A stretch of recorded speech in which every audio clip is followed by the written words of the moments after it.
Hi, everyone, and welcome to Game 2 of Match 2. In Game 1, we saw White take a 4-0 lead, so it's 3 away, 7 away. And in this game, we see a couple interesting decisions, partly based on the score and partly based on the race. And get into a bit of a holding game, okay? And yeah, it seems fairly straightforward at first, and basically it looks like the game is pretty much over, but one of the players plays on for a gammon, and plays on perhaps a little too long for a gammon. And we've all been in this situation, right, where things seem hopeless, and basically it seems like it's all over. But backgammon is an amazing game, and even with minuscule winning chances, things could turn around. And luckily for one player, his opponent makes a big mistake. And as a result, he's able to turn it around. So look out for the shock ending, okay? Don't think it's all over when it's not. Yeah, and hold out hope. It does happen, not very often, and you can't count on it. But it's it's the game of backgammon, right? So that's one of the reasons why we love it and hate it sometimes. Okay, so enjoy the match, and please leave your comments and suggestions and ideas afterwards, and we can have a discussion. Thanks. Right, so here we go with game 2, and White is leading 4-0. That's 3 away, 7 away. And with the 5-4, he splits. Don't note that running into the outfield is not far behind. Black also splits the back checkers and hits loose with the 3.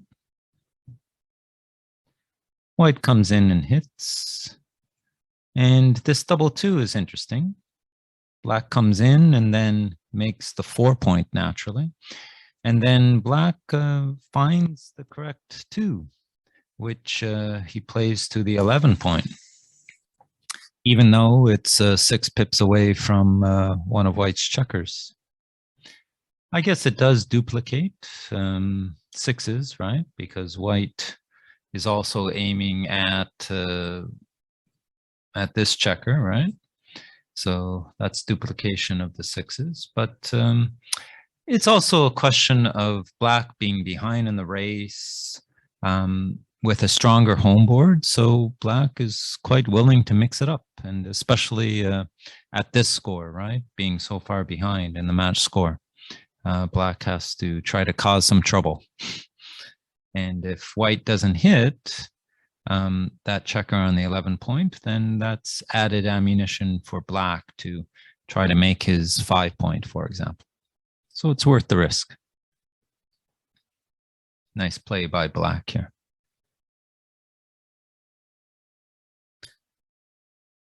Okay. White does hit.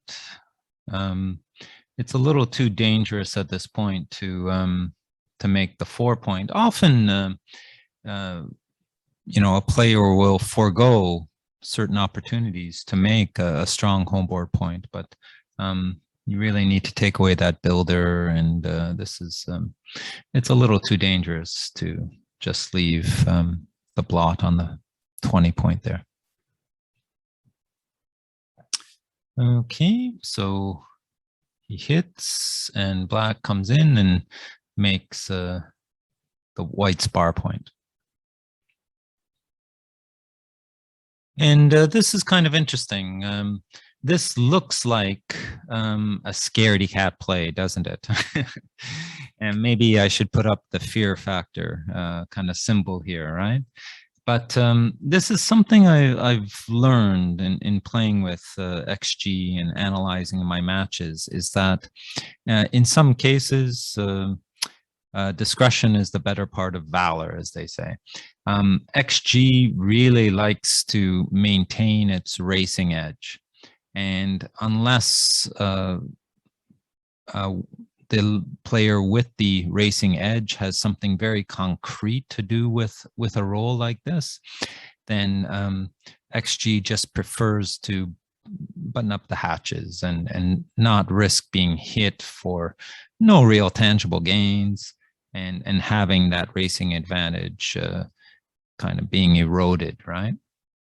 So it is interesting. It's the right play, and of course, it's not ideal, but it's not a great roll.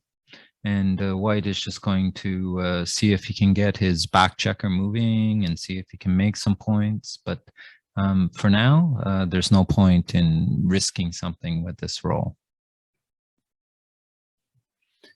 No, keep in mind 14-11 is not far behind. It's quite possible. But like I said, XG just says, listen, there's no reason to risk your racing lead here. Okay, Black comes out with one of the back checkers. Might as well start getting those things moving and be prepared. If White tries to jump out into the outfield himself with the back checker, then Black will have more shots this way, right? But White rolls a fantastic number and is able to unstack a couple heavy points, especially his 6 point in his home board. And Black dances. I think Black is already a bit tired of dancing in this match. As you might recall, he had some unfortunate rolls from the bar in game 1. So he's likely getting a little frustrated by now. And White jumps out. Notice, just to remind you, at this score, White is going to be really hesitant to use the cube, right?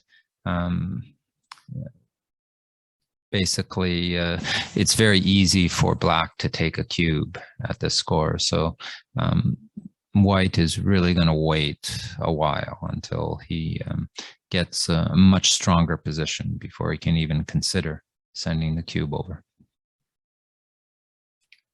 So White jumps out and Black misses. Well, Black enters and misses. So yeah, he's quite far behind in the race. So he just makes the 24 point. He doesn't try to play to the 20 point and make an advance anchor. He's already got an advance anchor, so to speak, right? On the 18 point on his opponent's midpoint.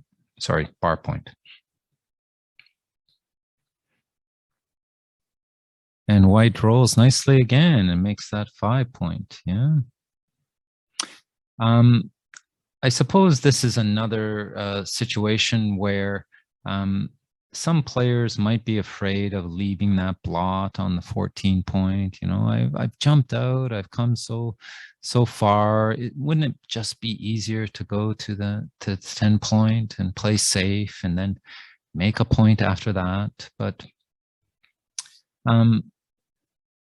you know, that 5 point, locking up that 5 point is so crucial here. And Black's home board is not so strong yet, right? So it's not a disaster if he gets hit. And locking up the 5 point is much more valuable at this point. Okay.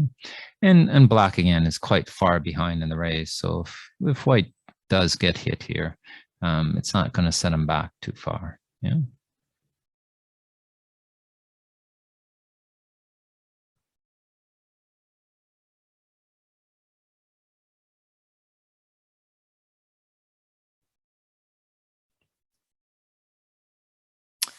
Okay. And this is another interesting moment. Black rolls a double 3. And it is a tough decision. And in fact, if you look at the options, there's a lot of sort of close options here. And moving up to the 21 point is not the only option, right? Sitting back on the 24 point also makes some sense here because of just being far behind in the race, right? And that kind of stops White from dumping checkers behind the anchors. But there's some good reasons to step up. It is a strong blocking point. Okay, it's not going to be easy for white to come around and jump over these two anchors. And black's not so far behind in the race that he can afford to play like this kind of back game from the 24 point. With double threes, he's already, using a good number of pips. So it does seem to be a good decision to step up. But there are other options, right? Just starting the 3 point, bringing another checker down. Okay, so it's hard to weigh it, but it does seem like a nice blocking point here. Okay, white safeties the checker, and black slots the 3 point, trying to build his board, waiting for a shot. And white is quite content here to clear the 10 point, right? Otherwise, it might be difficult to clear that point later, even though it serves as a nice landing pad for his checkers on the midpoint. If he gets a chance to clear it, it's a good time now to clear it. Okay, black's home board is looking stronger. And white is just, he could just play directly into the 5 point. There's not a big difference. Yeah. Okay. XG does say, listen, you're far behind in the race, so you can afford to get hit, and there's likely some risks if white does hit you. So maybe it's best to leave that temptation of a blot, but yeah, it's okay for black also just to slot the 2 point. Okay, not much to do, just make the 2 point. But black has to leave a blot anyways, right? And ouch, this wasn't part of the plan. Double sixes, too much of a good thing. So now, it's a bit dicey. As you can see, the evaluation has come to basically about even. So basically, white really needs another set of doubles, not double sixes, to really get through this. Okay, that's pretty straightforward. 2-1 is nice. Okay, he's got a 5 point board. And black has a 5 point board. No 6 yet. And black doesn't roll. Actually, this is one of black's best numbers, right? Other than perhaps some nice doubles, but black is sitting nicely. And there it goes. White has to take the plunge. And this is kind of interesting, right? So does black double here? And one thing to keep in mind, okay, is counting the shots, right? And weighing your chances, because a lot of people are afraid of this, abandoning the anchor, abandoning the point, right? And leaving that blot 6 pips away. But in fact, if you count up the shots, it's pretty close at this point to a 50-50 chance, okay? Because all the shots, all the sixes work out to 17 shots, okay, out of 36, so less than 50%. And then you do have the shot from the back anchor, right, which is 5-4. Of course, there's 6-3, but the sixes count as part of this one, right? So 5-4 adds another 2 shots, so that's 19 out of 36. So just over 50% chance of hitting, which isn't great odds, right? You usually, when you double, you hope for better odds than that. So, but there is the added consideration of the score, right? For 4-0, and black needing to get back into the game. But he does need to have more, because if he does surrender the cube here and white is able to get around, then he's going to Crawford, right? If he wins this game. So black is correct to hesitate in terms of the cube. Okay, as we can see, it's a no double. Not a huge mistake, but again, it's just related to the odds, right?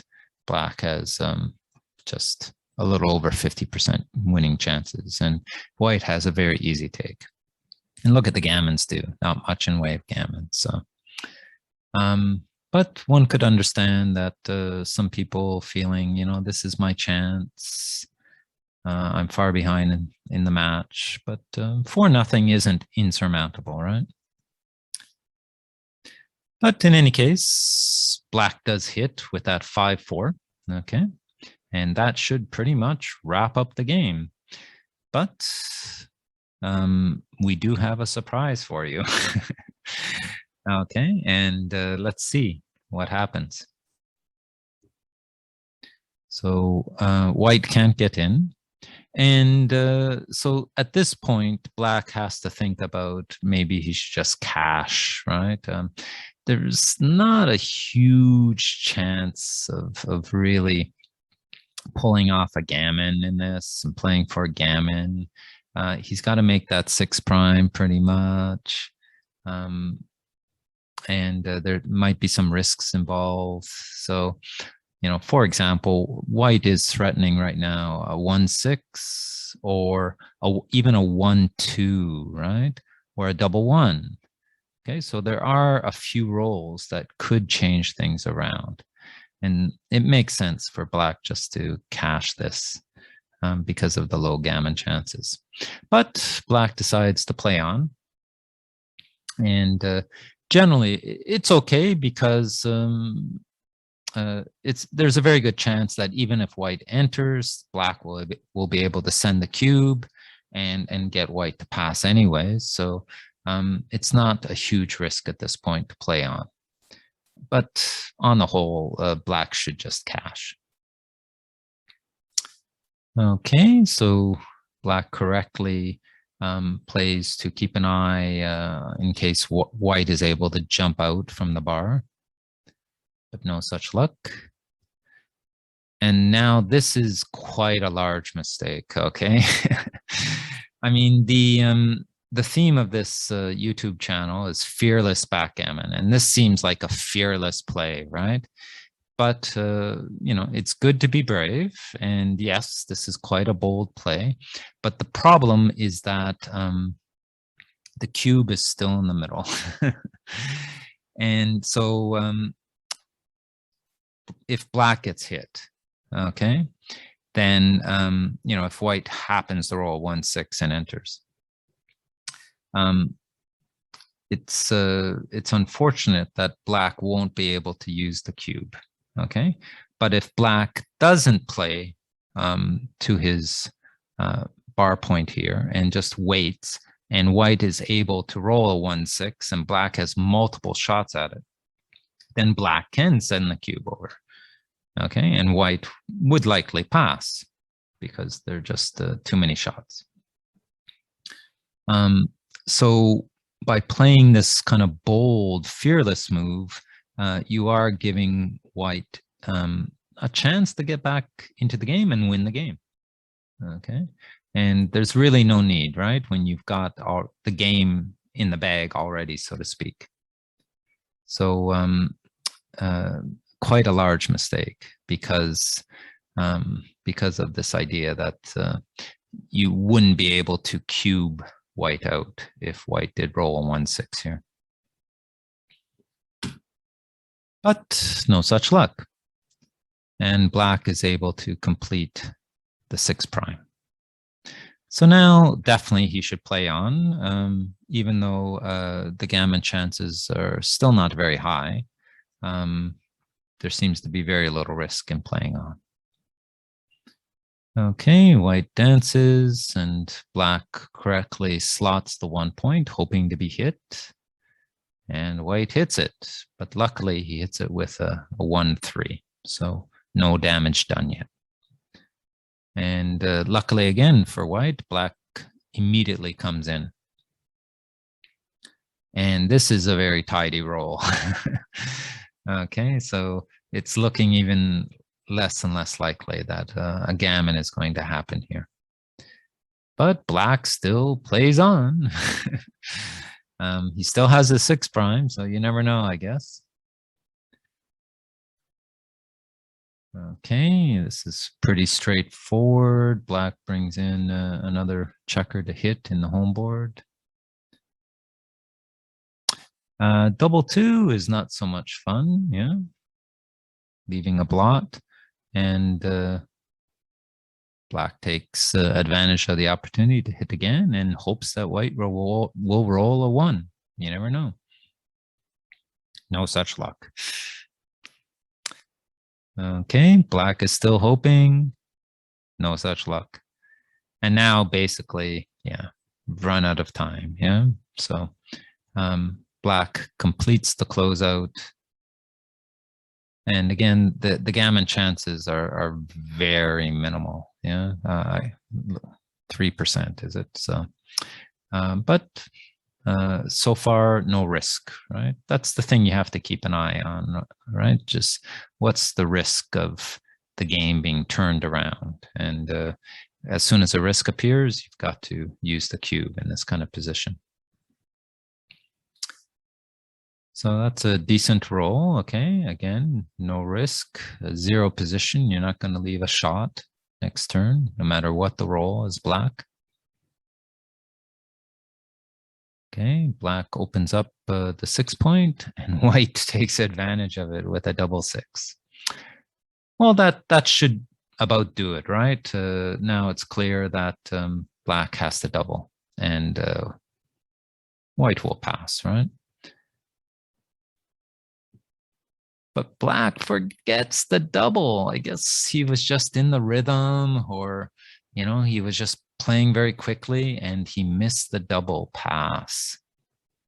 Yeah, it seems like, oh, it's not a big thing. He can do it next turn. But then white rolls double 1.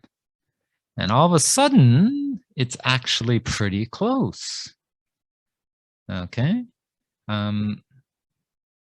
And now, actually, if we look at the cube position, it's still a double, but it's a take by white. So black really missed a huge opportunity. It was just a very careless mistake. So again, what's that kind of thing to think about is when the cube is accessible, always take a breath before you roll and just, again, just remind yourself, is a double possible, or should I consider it? And sometimes it's just immediately no, but at least you get into the habit of thinking about the cube if it's accessible, right? And not just getting into this rhythm of rolling or clicking on the roll button, okay? So, but black should still double here, but white has an easy take all of a sudden, okay? And black is not so comfortable. But yeah, he rolls a 5-1. Okay, so he takes off 2 checkers. And then white rolls double 3s. Wow, double 6s, double 1s, double 3s. And all of a sudden, the game is over. Black rolls a 6-1, and white doubles, and black has to pass in this position. White is at 82%. It's just too much for black to take, especially with that gap on the 1 point. Okay. So a very costly mistake by black. In fact, if we go back, we can see that after 6-5 by black, okay, white had only a 2% chance of winning the game. Okay, and because of black's cube blunder, white's able to turn it around and go to 5-0, right? So, yeah, a lesson to the wary, right? Keep an eye on that cube. Okay, well, I hope you enjoyed that. And the surprise ending of the game, you were probably thinking, oh, this is not so interesting. This is fairly straightforward, but it did turn into a learning experience, hopefully for black, but hopefully for you to avoid, right, in your future play. Okay, so thanks very much, and look out for game 3 when we go to the Crawford game. But as I promised you, there's lots of excitement to come. Okay, see you next time. Thanks.